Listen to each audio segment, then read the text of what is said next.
um, as it pertains to harmonic motion, right?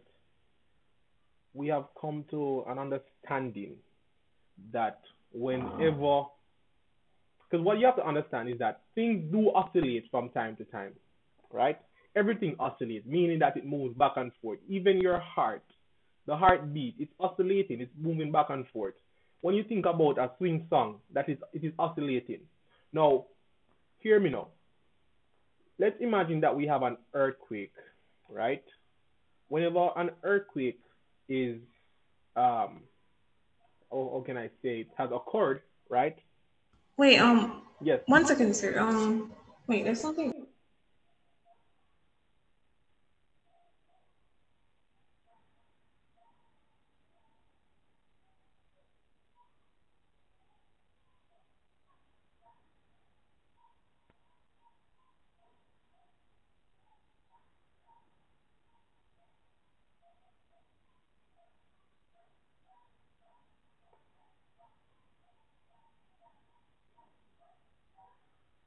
Are you Yes, back? sir. Sorry about. All right.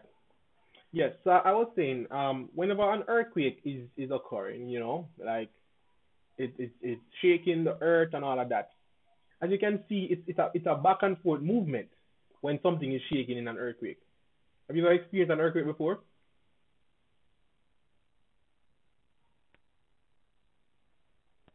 Hmm? Yes, sir. I didn't hear your answer. You said yes. What? I said yes, sir. But it was just a slight one. Okay. Right. So what we have come to understand is that whenever an earthquake is taking place, it's going to have what we call its natural frequency, meaning that it's going to oscillate back and forth. Now, whenever that frequency matches up with the frequency of a building, that is when the building is going to start shaking more rapidly, and would essentially cause some damage to the building. You feel me? Yeah. That process is what we call resonance. All right, is what we call resonance. Let's just put it to a video to just make life easier. Um, Resonance.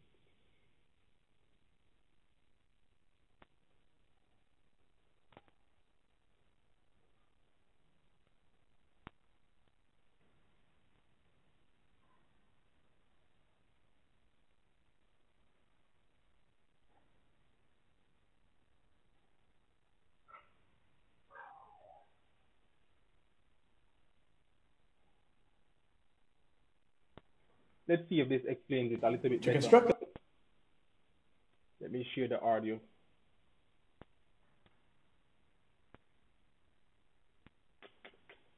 Share audio.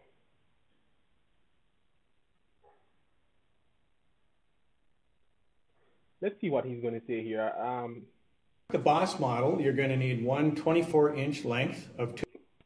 All right, he's going to just demonstrate something. I don't want that one. Give me a second here. Um,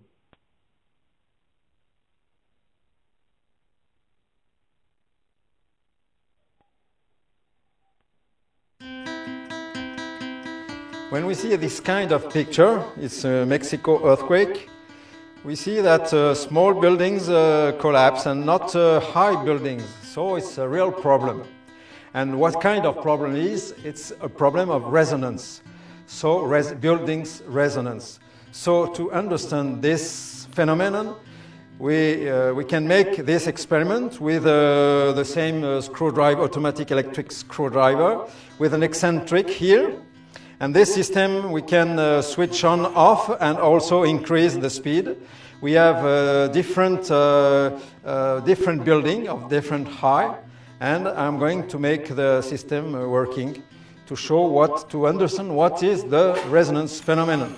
So with this system, I can increase the speed and nothing appears because the eccentric is not far from the axe. So now I am putting this far, and now I see the beginning of the working, this system working. So now I'm going to study the resonance. We can see that the big buildings resonates.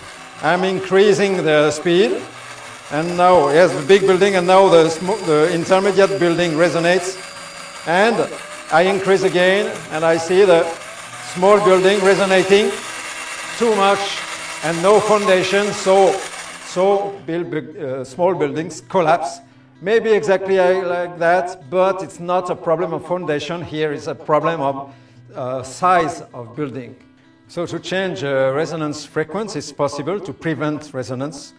To put a big mass on the building like that, and so the building does not resonate anymore, and I can search the new resonance because building is going to resonate, but in a low frequency like that. So the new frequency of resonance is this one. To prevent resonance, it's also possible to put a big mass, and the building resonates at low frequency. As you can see, the big mass is fixed, and the building has a big resonance. So now I'm going to make the mass free, in removing the scotch here. And when the mass is free, the system is an amortissement, and as you can see, the mass moves, but not the building. So it's the system which is used in Taipei Tower, and the computer are pushing the big mass to prevent the resonance of this building.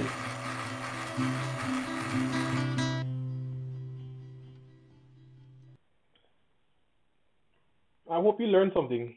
While it's not completely related to earthquake at the moment, but it's obviously related to resonance, right? So what you're essentially seeing is that the buildings have a particular frequency. Now, when the driving force or the force oscillation matches up with the frequency of the building, that is when it's going to oscillate much faster, and hence, what you would essentially see is that the building is moving faster, oscillating back and forth faster, and could potentially get damaged. So what you have to understand is that in the process of resonance, the amplitude of the oscillation rapidly increases, right?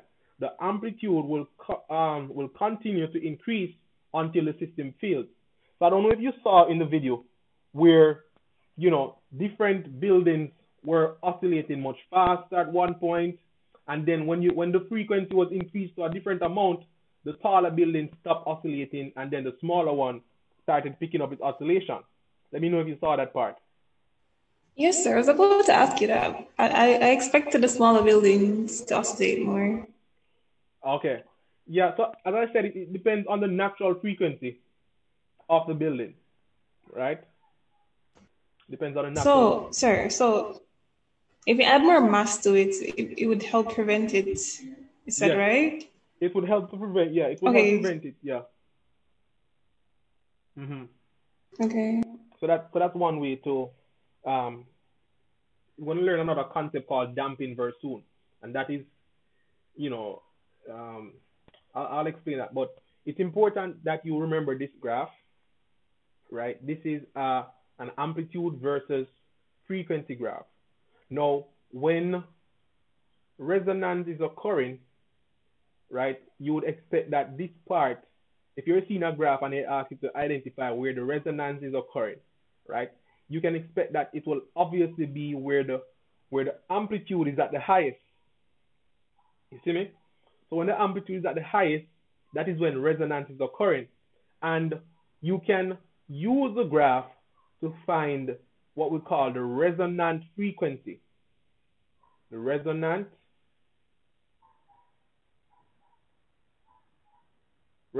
frequency, right? So this is just when something is oscillating, and we say because you will see this happening in other scenarios. Like if you know, consider like a bridge. There's some bridge that oscillate when vehicles drive on it, and if if they're not careful in terms of the the amount of force that is being applied to the bridge by the cars driving on it, the bridge will oscillate back and forth and could potentially get damaged. You understand? So one of the things though, I was making mention of the earthquake, because if you get a question and it says talk about resonance, you can speak to earthquakes. So one of the things that you can do is to, because based on the values of the earthquake, we know in terms of the magnitudes, you know, you have different magnitudes of earthquakes, right? Up to about maybe 9, I don't remember, on the Richter scale.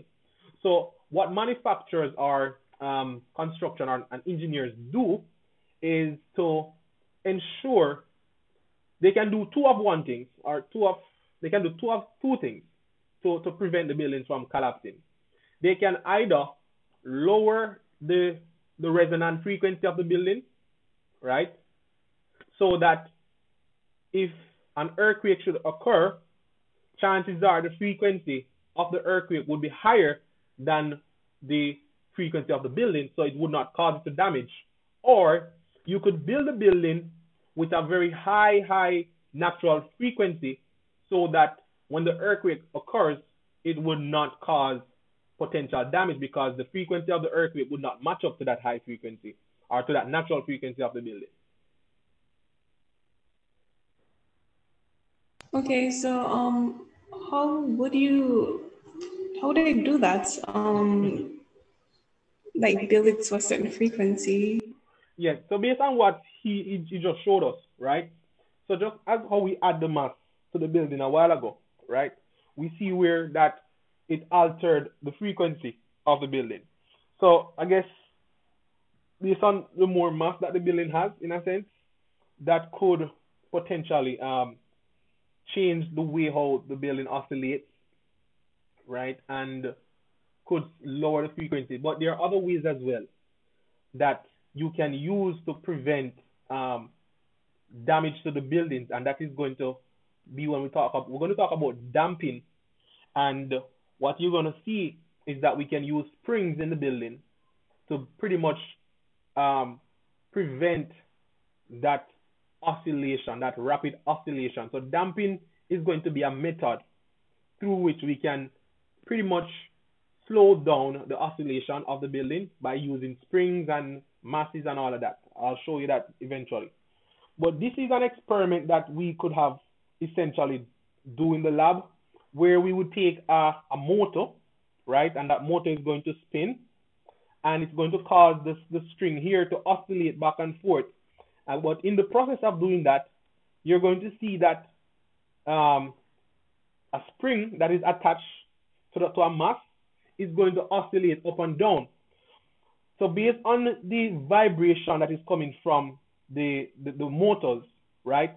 If the frequency is matching up with the frequency of the spring and the mass system, then it's going to have a very large amplitude, meaning that the spring is going to shoot all the way down and come back up and like that, you know? So that is just how we can actually simulate this in the lab. You see what I'm saying? So remember now that whatsoever frequency that you see the object moving in a very rapid way or having a very large amplitude, that is the frequency that we call the resonant frequency.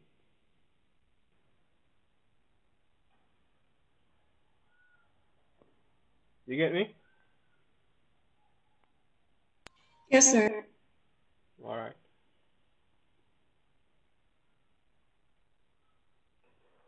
All right. Is another way how we could do this as well, in terms of an experiment, right?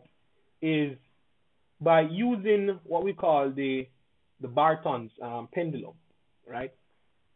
And what we have come to understand is that based on the length of the pendulum, right? If the lengths are the same, then when this driver, which is the one that is going to move back and forth, whenever this pendulum is oscillating, right? Any one of these that have the same length is going to oscillate because of the fact that this one is going to have a frequency that matches up to the frequency of the one that has the same length as well. And so, Sir, can you please repeat that? so here we have a pendulum, right? That is at a particular length. Now, when this pendulum is oscillating, right, this pendulum is going to cause another pendulum on this side to oscillate based on the fact that if the length of the next pendulum matches up with the length of the driving pendulum, then it's going to cause it to oscillate, you know, because we're seeing here that oscillation as well. Okay, so Go ahead. sir, so you're saying that if an earthquake happens and happens at the same frequency of like any type of building, it could be like really large or small, as long as it matches, it would affect it more. Yeah. Yes. Okay, so if it's a small one, it would more affect the smaller buildings. If it's a large one, it would just affect the larger ones. As we say, it works based on the natural frequencies of the buildings, right? So if the small buildings have a very high natural frequency, right, which is generally the case because those buildings they're shorter, so they don't oscillate back and forth very easily. So, but most times the earthquakes comes with very high frequency. So when that high frequency earthquake is shaking now, it will be more prone in some regards to damage to smaller buildings because those smaller buildings have a very high frequency or high natural frequency. With a tall buildings are designed to sway. I'm not sure if you know that, but they are actually designed to sway in natural scenarios. They're really designed to, because the higher you go, you know, right? Wind and all of those things are going to blow the building, and from time to time it can move it. So to limit some of that movement as well is to pretty much incorporate what we're going to talk about, which is damping, right? To see that if the building sways too much, then the building is now designed with springs which would dampen the oscillation, which means it's going to kill the oscillation, right?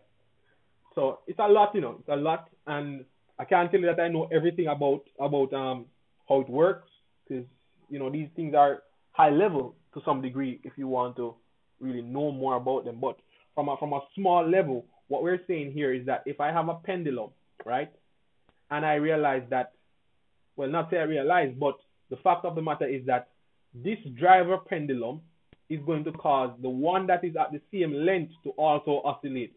The other ones will not oscillate because it doesn't match up, you understand, in terms of the length.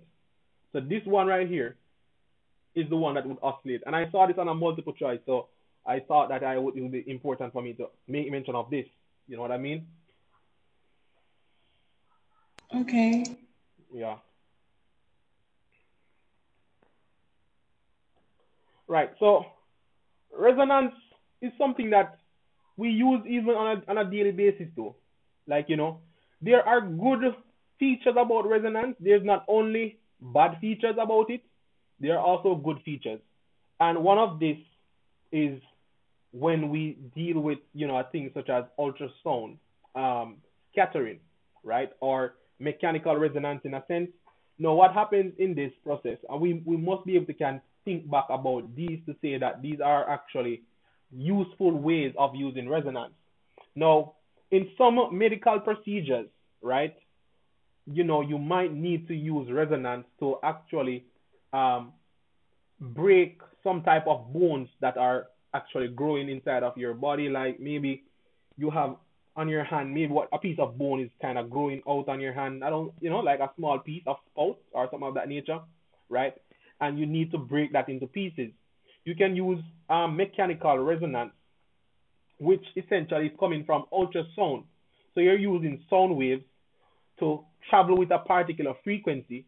Now, based on the frequency of the bone, which you can calculate in some mathematical ways, right?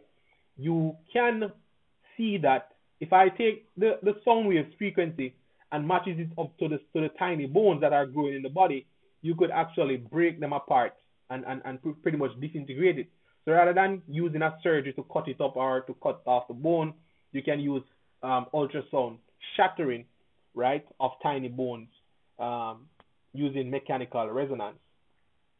Now, another way how resonance works is in the electrical, not electrical, but like when you're transmitting, you know, like signals from a radio station and television stations and so forth, even the internet, right?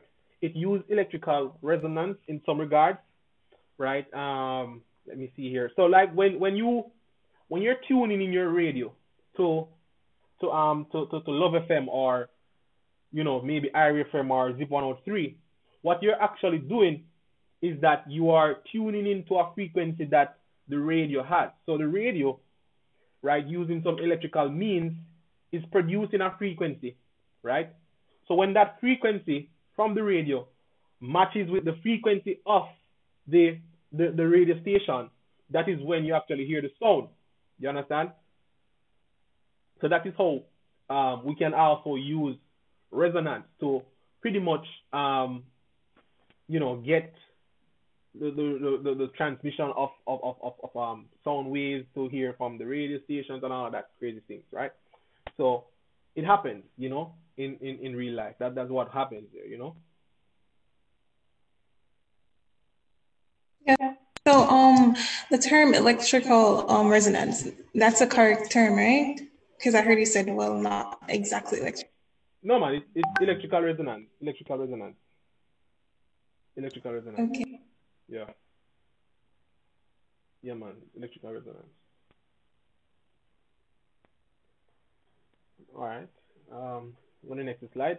So there are several others, you know, like here are some more. Like when you think about MRI, like I'm sure you have heard about MRI, right? No, sir. Tell me. Yes. So it's actually using magnetic field, right? I'm not really sure as how it works mainly, but I'm actually looking at it right now. It says that it's magnetic resonance imaging, as it's called. yes, I know what it's called, but I'm saying based on the terminology, you would expect that it probably would involve some magnetic field involved here, but we're not seeing that based on the explanation. So it says that it's used in diagnostic images of various parts of the body. Basically, radio frequencies are aimed at a desirable part of the body, and the amount of resonance occurs in hydrogen atoms is detected, which gives off a specific type of image. But I'm still wondering, why do they call it magnetic resonance? I'm trying to remember.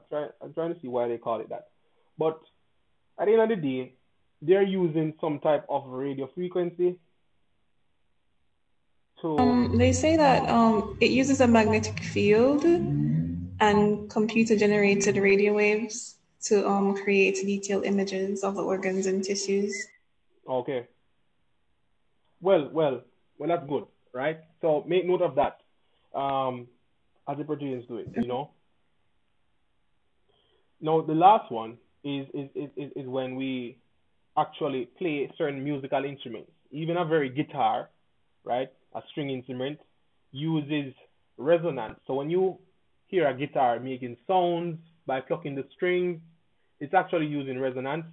And not only that, when you consider a flute, you know a flute is a very hard instrument to play, right? Because you have to position your mouth over the opening and pretty much have blow a particular frequency of sound inside of it, and with that it can resonate and create what we call stationary waves. Now we're going to talk about stationary waves because they are very important for us to understand further down. We're going to talk about those, but can you please repeat? yeah, I was making mention of the flute, right? You would have to, when you blow in the flute, right? Based on the frequency of the air that is going inside of the flute, that can produce what we call um, standing waves, right? And we're going to talk about standing waves and see how it works further down, right? But what you must understand is that resonance is taking place in certain musical instruments, right? By way of sound waves, oscillating or moving back and forth inside of a particular tube. So we'll talk more about stationary waves or what we call standing waves further down the line. So these are the undesirable, effects, right? See more information here as it pertains to it. So it says that earthquakes occur at very low frequencies. So I think I can correct myself now, because I did say that the earthquake. Well, I had said it can occur at several different frequencies, but in this it's saying that it occurs at very low frequencies. Now it says that tall buildings and large bridges also sway at low frequencies naturally. It says that one of the reasons why bridges and tall and heavy buildings collapse during earthquake after whereas shorter buildings do not, is due to resonance. It says that when the frequency of the energy supplied either by the earthquake waves, water waves, or a gust of wind matches the natural frequency of the structure, resonance occurs and the structure vibrates at large amplitudes, often with resulting damage. So I was correct when I was talking. Go ahead. But in the experiment shown, right? We did see some swaying with the larger buildings, but the smaller ones were affected more. So yes, because the reason why those smaller ones were affected more was based on the high frequency, because it says here that smaller buildings, right, generally have. Yeah, but earthquakes, it says that earthquakes also occur at low frequencies. So, hold on, no, if you look at it back in the camera, hold on. You see, if we look back at it, we can see where the frequency of the oscillation that caused the small buildings to collapse, right, was based on a high frequency. Because that, I don't know if you saw it, but like the building behind, like the small building behind, it was moving rapidly, and that was because of the fact that the drill was oscillating really fast, which means that frequency was very, very high, right? So small buildings have a very high frequency, right? Whereas we say that taller buildings have a lower frequency. That was the reason why you would have seen the smaller buildings, the taller buildings oscillating first. So let's look back at it. Electric screwdriver with an eccentric here, and this system we can switch on off and also increase different height. Understand what is speed, and nothing appears because the eccentric is not far from the axe. So now I am putting this far, and now I see. All right, so I don't know if you saw that, but you can see that the taller buildings, they're oscillating. Are you seeing that? The beginning of the working this. So the taller buildings are oscillating more than the smaller ones. Cool? This system working. So now I'm going to study the resonance. We can see that the big buildings resonate. I'm increasing the speed. And now, yes, the big building, and now the intermediate building resonates. And I increase again, and I see the small building resonating too much. Right? So with that, it shows us that the taller buildings resonate at low frequency versus the shorter buildings. They resonate at relatively high frequencies. You see what I'm saying? Yes.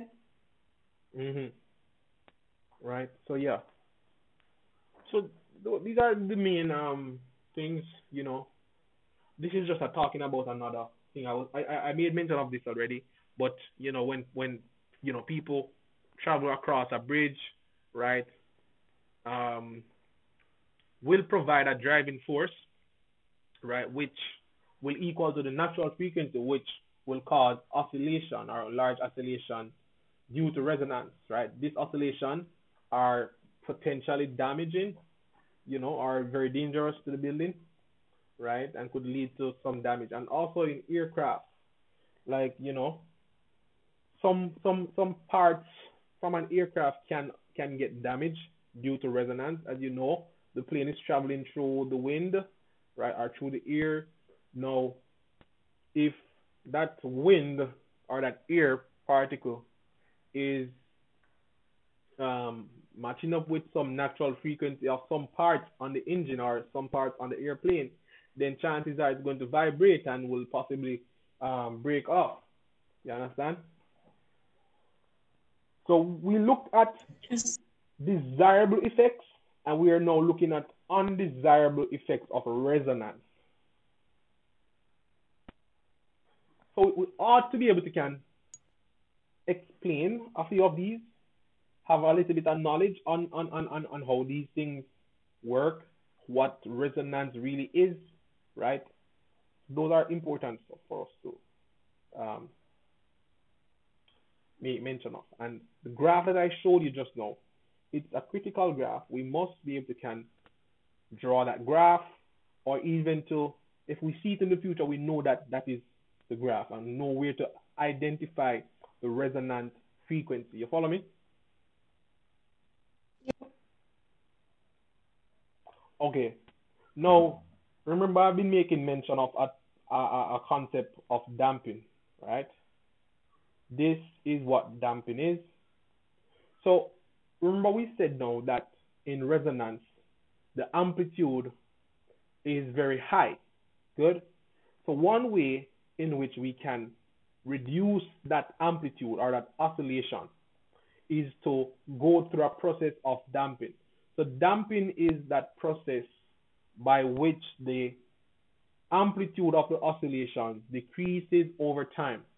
Now it says that this is due to energy lost to resistive force, such as a drag force or friction. So over time, that building that is oscillating, it potentially can stop oscillating because of the resistive forces in the atmosphere. So air is going to slow it down. Nothing will oscillate. If you think about a pendulum, if you were to make a pendulum move back and forth, right, it's going to stop at some point, and that is just because energy is being lost because of the resistive force and friction force in the atmosphere. You understand me? Also with a spring, right? That is going to also happen. So yeah, but as you can see right now, you're seeing some graphs over here. Those graphs are critical graphs for us to note. We have to know these graphs and the reason why we have them, right? Let's look at it in greater details. All right. So obviously, the first graph that you're seeing here is a graph that does not involve any damping, right? That's just a typical oscillating graph, right? It doesn't show that there's any damping. Now, when you look at the second graph now is showing what we call underdamp or underdamping, and it tells us what underdamp means, or what it speaks to. So it says that the amplitude of the oscillating object decrease with the passage of time, and it says as the object makes several oscillations. So it's going to decrease. So the amplitude is going to decrease over time, and it's going to make several oscillations back and forth until it dies out. Another terminology that you can use for underdamping is what we call light damping, right? And that mainly occurs when you have like a pendulum moving back and forth through the air. So that is what happens. Now, there's another type of damping, what we call critical damp, right? Now it says that the graph of an oscillating object reaches the equilibrium position in the shortest possible time and remaining in that position, right? This kind of damping is called critical damping, and it says that the object stops before one oscillation. So this is a very important feature of damping to us, because we're going to look at some examples of when we are using damping, and you're going to see how it makes sense, right? Because there are times when we don't want something to oscillate back and forth. So the best thing is to critically damp the scenario. And when you do that, you're essentially trying to allow that object to come to a stop or come to rest in the shortest possible time. You know? So that's what critical damping is. And so this is what the graph looks like for critically damp on this one. Right, this one right here. As you can see, there's no oscillation. Oscillation would involve going up and down. It just comes right down to zero, right? So that's what critical damping looks like. Now, for lightly damped, you're seeing that the graph is decreasing over time. There's another type of damping, what we call heavy damping. That is sort of a more drastic damping versus when you look at light damping. You will see oscillation taking place. Go ahead. How will they achieve it? How do they achieve it? Well, so springs mainly are used to perform this type of damping scenario, right? Because what we're going to look at, and even fluids, there are certain fluids that can help with the damping process, right? Yeah, but mainly springs though. So, like when you think about a car, right? When you think about a car, I do wonder sometimes how is it done completely, right? But when you think about cars, now imagine if you never have what we call shock absorbers in a car, when you drop in a one pothole, right? That car would be bouncing from now until tomorrow morning. So what engineers have done is to design the system in such a way that the suspension, right, is able to go to a process of critically damping very quickly so that you don't get a bumpy ride. You see what I mean? So Yes, sir. in the shock absorber, right, they incorporate certain fluids that are there, you know, to it's a whole other engineering process, right? I mean, it's so much, but they know how they did it. I mean, it's not easy to explain, but just know that that is one application, right, where critical damping comes into play, because you don't want the vehicle to be oscillating back and forth very quickly or rapidly when you drop in a pothole. So you need a system that can right away damp it so that it does not experience a lot of oscillation, right? Or matter of fact, no oscillation at all, because critical damping does not oscillate. There's no oscillation. It just go right back down to zero. All right, I have less than a minute, so I'll restart it and you'll rejoin. All right?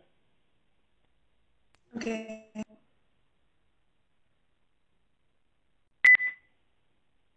Yes. So another way how, let me just go back here a little bit. I should have explained. This thing is a little bit tricky.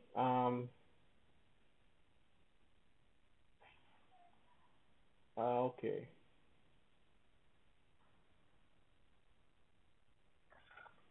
I'm wondering if I had, but either way, overdamp, right? Overdamp is another type of damping process, right? Where we can see that, you know, firstly, the object does not oscillate any at all, right? but what it takes a much longer time for it to reach back to its equilibrium position, or reach back to zero. So that's what happened in over damping. So no oscillation occurs in over damping, right? But it just takes a much longer time for it to reach to back to the equilibrium point. As in regards to damping again, another application of critical damping on a whole, right, is um is used whenever we're looking at a speedometer, right? So it's obviously important that we damp a speedometer because if the needle is oscillating back and forth, right, what can happen is it could give the reader a very incorrect reading. So what if you're driving your car and you see the speedometer, oscillating back and forth? It's going to throw you off. You're not going to be able to can get an accurate reading. And I think I can show you what I mean by that.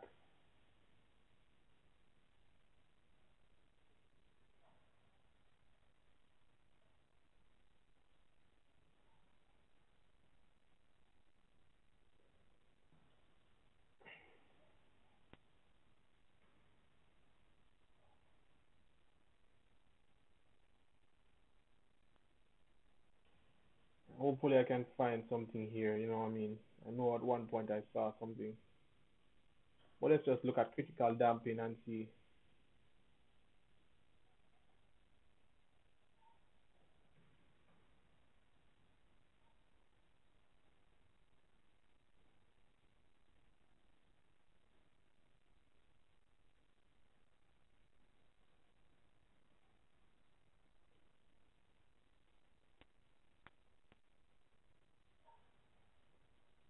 So yeah, they're not showing. I know I saw it one time. I saw something pertaining to a speedometer moving back and forth.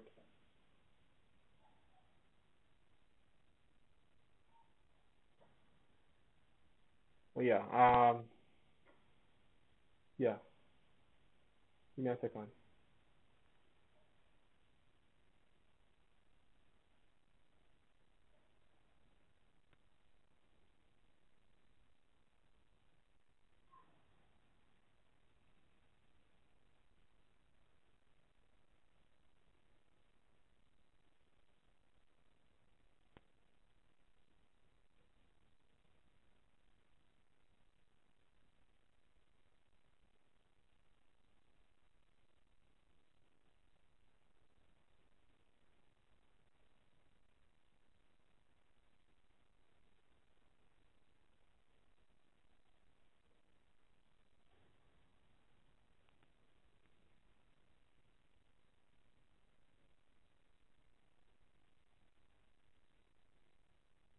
All right, so I'm not finding that, but yeah. What you have to understand is that if the speedometer does not go through a process of damping, right, you would just see the needle moving back and forth, and you would not know what exactly you're reading or where the pointer is at. You understand?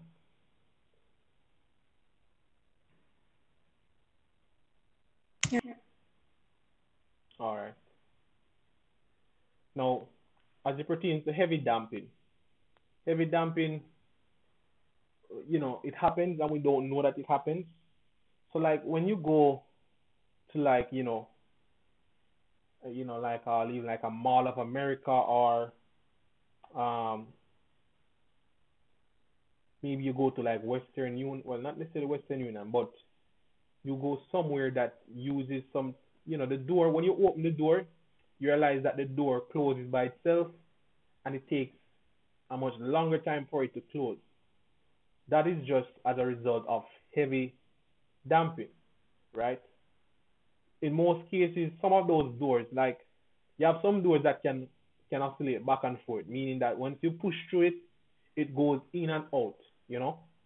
But what we're seeing here, to prevent that from happening, you can use a pretty much a spring system in a sense to dampen the heavy damp the door so that it does not swing back and forth, to probably hit somebody and all of that, or even to slam, you know. But also it is used to actually close back the door as well, right, to keep the air conditioning in and all of that. So that's like a application of that type of damping, right? I'm not sure if we went through some of these questions, but these questions would have been related to the whole can I say simple harmonic motion, calculating the different frequencies and so forth. I don't know if we did go through these questions.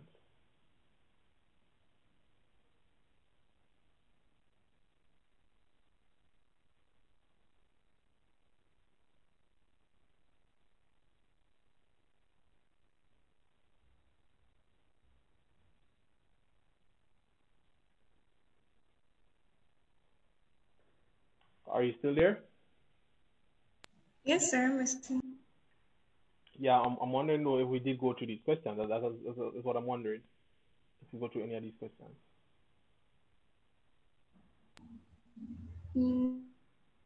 Sorry, it looks familiar. All right.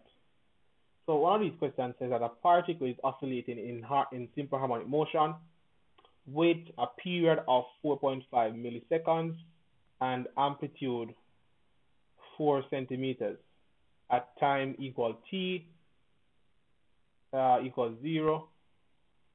The particle is at equilibrium position. It says calculate for this particle the frequency. Then they go and ask us to calculate the angular frequency. Then they go and ask us to calculate the maximum speed. Then they go and ask us to calculate the magnitude of the maximum acceleration, and they then ask us to calculate the speed at time equal 1 milliseconds, right? Now, based on this question, how do you think we're going to find the frequency?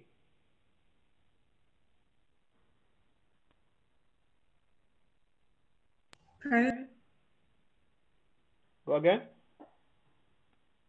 What was that, sir? How would you find the frequency here?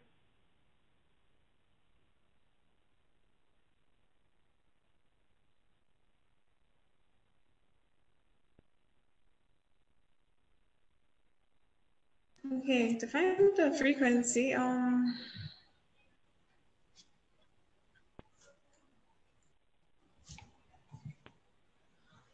not sure. Are we going to be using the oscillation with the amplitude?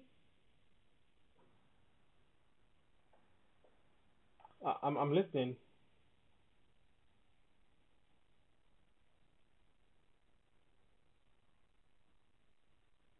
All right, look at the question. What was that, sir? Read the information and see what do we have, and then we can see how we could possibly find the frequency, right? Okay, so the oscillation particle. Okay, the oscillation of the particle with a period of 4.5 milliseconds and amplitude at 3 centimeters and time 0. So the frequency would be would it?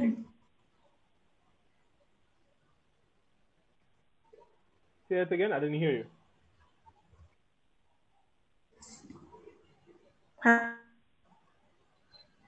Yeah, you're breaking up. Okay, so the frequency would be the time, which is a period given, which is 4.5 milliseconds, with the amount of time it occurs. What's the formula we're going to use?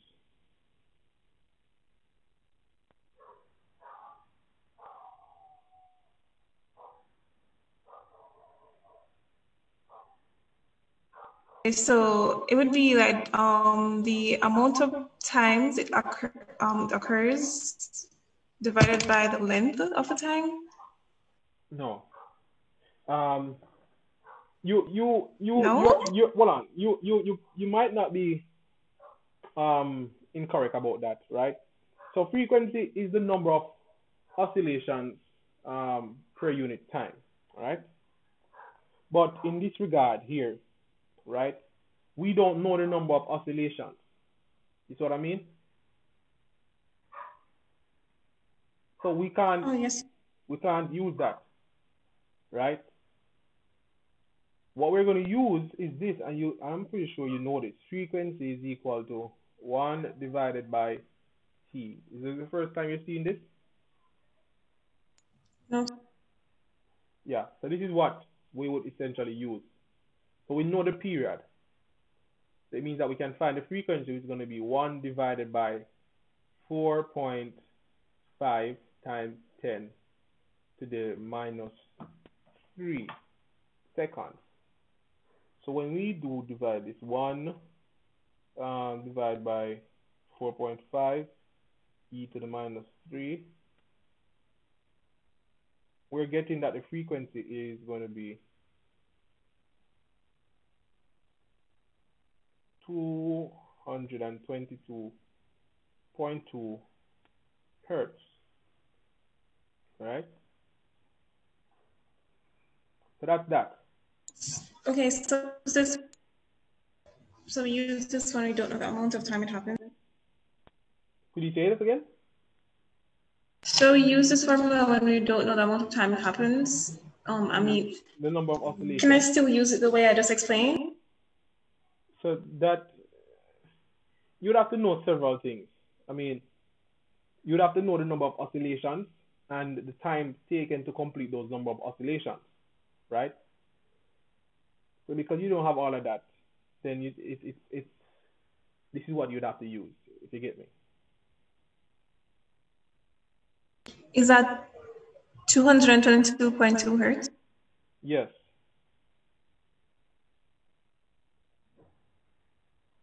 Okay. So the next part of the question asks us to find the angular frequency. How do you think we're going to find the angular frequency?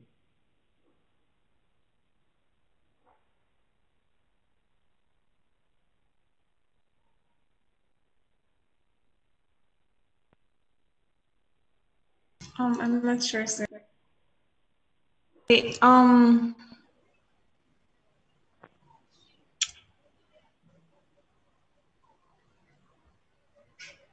so angular frequency would be 2 pi upon the... Say it again. Upon the... So that's T. Yes, so we could have done it this way, right? This is one formula. So angular frequency, which is omega. So omega is that symbol, almost like a W, right? Let me erase it and write it back over.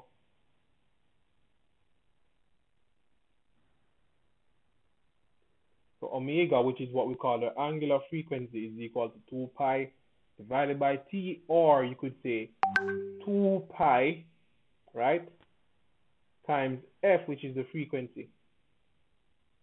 So there are two ways you can do it.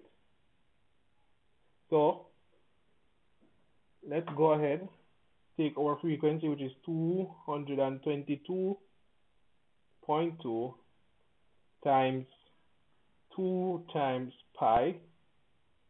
That's going to give us a omega value of 1396, and this unit is going to be in rads per second.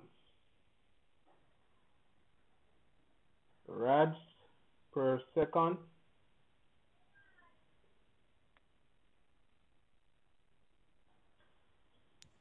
Yes, sir. You did give this problem already. Okay, good. Then now for the maximum speed, what are we saying for the maximum speed?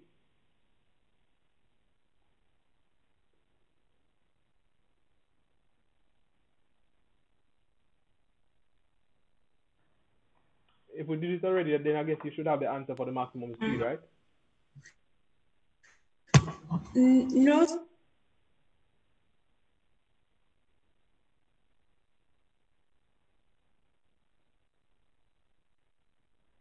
All right, so to find the maximum speed, v is going to be equal to omega times the amplitude. All right, omega times the amplitude. So now that you know omega, which is your angular frequency, which is 1,396, you're going to multiply that by your amplitude, which is in centimeters, which means that you need to convert it into meters. So that's going to be 3 times 10 to the minus 2. When you work this out now,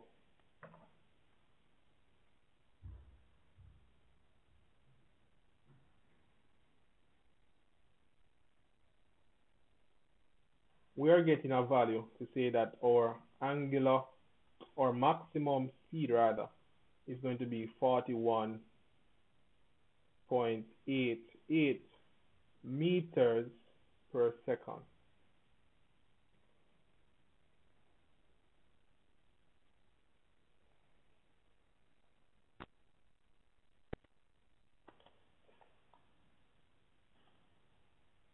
Right? What is that? What is what? The answer you have here for something? Yeah, 41.88 meters per second.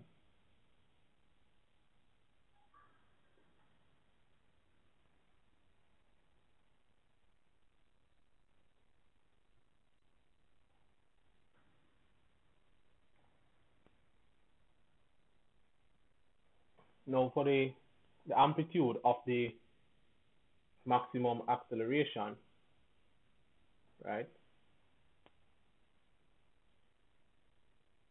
This is going to be A is equal to omega squared times the amplitude, right? And we know omega already, so we're saying that 1,396 squared times the amplitude, which is 3 times 10 to the minus 2.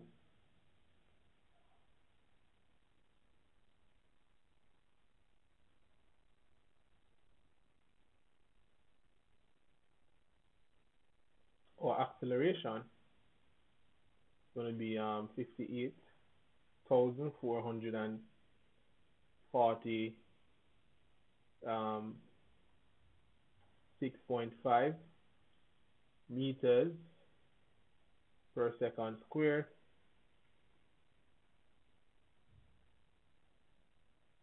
Wait, so can you please repeat that number? So 58,464.5. Yes.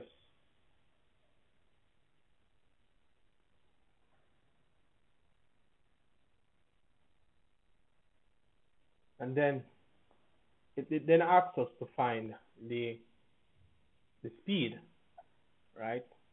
At time t equals 1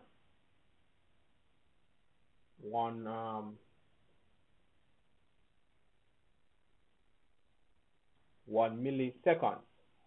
This one is going to be a little bit tricky because I have to do this first. Let me try this.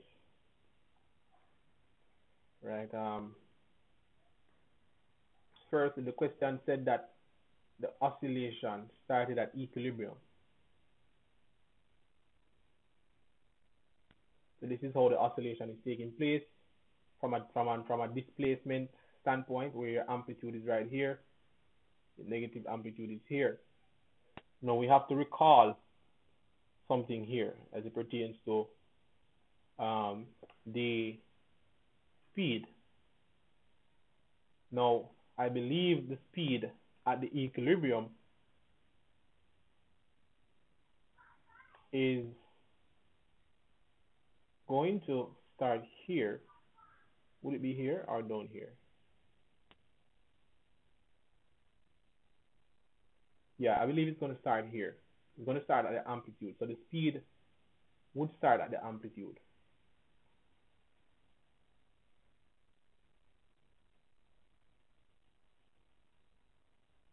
So as it relates to the speed graph, right, it should look something like this.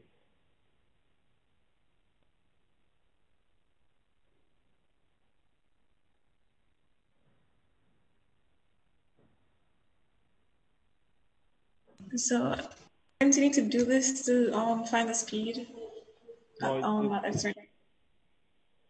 not necessarily as yet.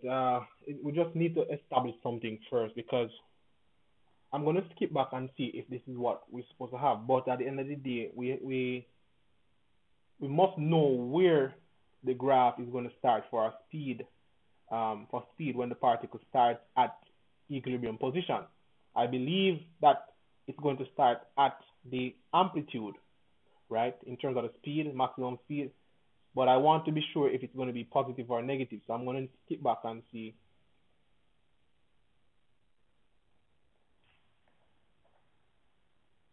Whether if it's positive or yes, so I was correct, right? So this is the graph that we're talking about, right? This is the graph that we're making reference to. Seeing that the particle started at 0 and had a positive amplitude, then it is taking it's going to be a sine graph, right? Now this one now it starts obviously in the positive amplitude. Go ahead. Asking if you can please. You're kind of breaking up, you know. Explain you were explaining why. Okay. Sine. Yeah. So sine, whenever the particle starts from equilibrium position, right? Then it's going to have a sine graph in terms of its displacement versus time. Good. Now, whenever something starts at equilibrium, the velocity versus time graph is going to be a cost graph. Cost graph starts at the amplitude. Good. So sine graph starts at equilibrium position. Cost graph starts at the amplitude. And we're seeing here, this is what the velocity graph looks like. So when I go back around here now,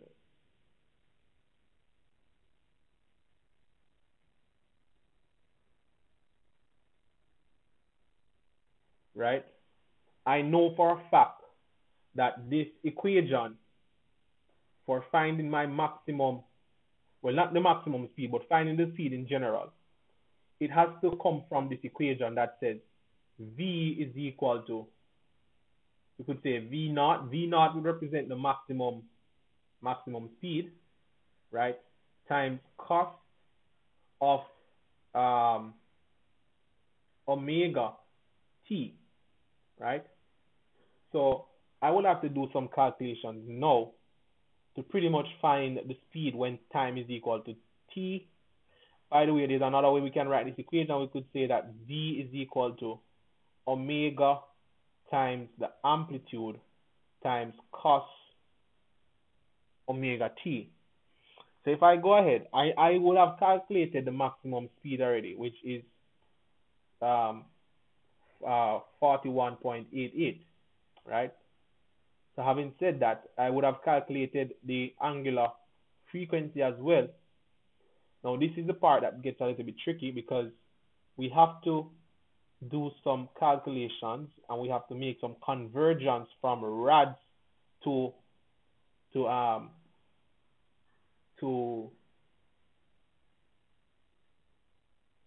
seconds mainly, right? Not seconds, but degrees rather, right?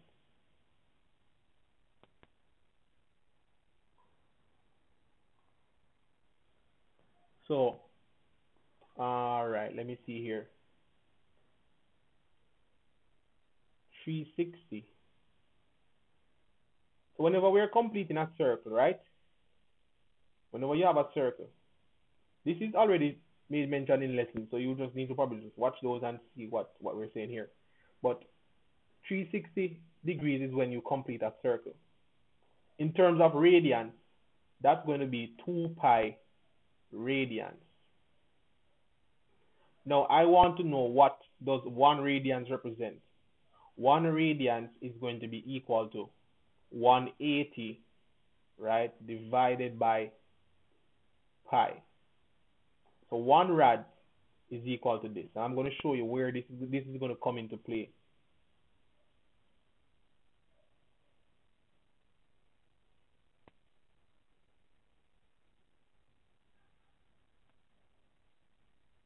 So in order for me to find the speed, right, this is what I'm going to do. So V is equal to the maximum speed, which is 41.88 times cos. Now, I need to put in the angular frequency, which is 139.6, right? But now is when I have to convert from radians to degrees. So right here, that where we have rads, I have to convert rads into degrees, and 1 rad is equal to 180 divided by pi. I have to do that because I'm going to work my calculation in degrees, and I have to convert it over from radians using this particular information. Now they told us that the time is 1 times 10 to the minus 3 seconds. So now what I'm going to do first, I'm going to work out this part first, just to get it out of the way, right? So I could work in the bracket first. I can take 1,396 and I'm going to multiply that by 180. Then I'm going to divide that by pi. When I do that, I'm getting that cost of 79,984.3. Now let me try costing that number and see what I'm going to get. When I cost that number, right, I get a value that says 0.4241. So what I'm going to do now, I'm going to go back and say, all right, V is equal to 41.88 times 0.4241 times 10 to the minus 3.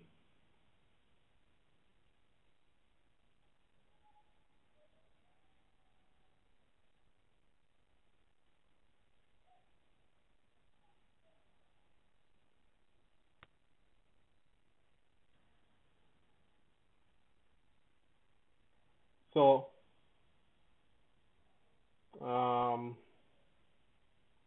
I'm getting that V is equal to 0.015 meters per second. I don't know how true this is, but that is what I'm getting. I don't know if we made any errors. I don't think we did make any errors. Right? So. Okay, so. Yeah.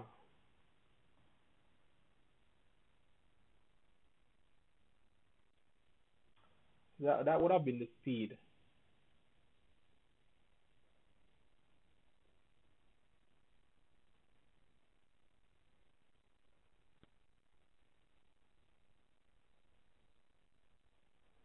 Let me just try something here. Give me a second. 2 pi divided by 4.5 e to the minus 3.